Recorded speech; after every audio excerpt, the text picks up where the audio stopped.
Bonjour à tous, dans cette partie je vais vous expliquer la fiche hébergement d'une personne affectée.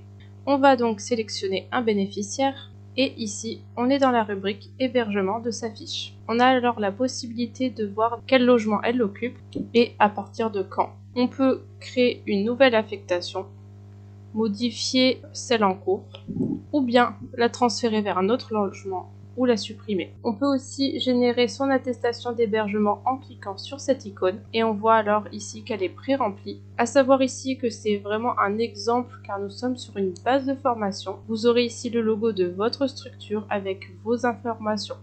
Et ici, on voit du coup les informations de la personne titulaire et du bénéficiaire juste ici. On peut aussi créer un événement lié à son affectation. Par exemple, un paiement de caution à la date du jour d'un montant de 10 € par exemple et on ajoute. On a aussi une vue sur sa participation financière.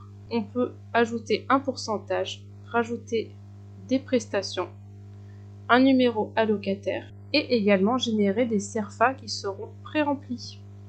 On va donc cliquer sur demande de versement direct et comme vous le voyez ici, c'est directement pré-rempli avec le nom de la structure et s'ajoutent ensuite les coordonnées du bénéficiaire.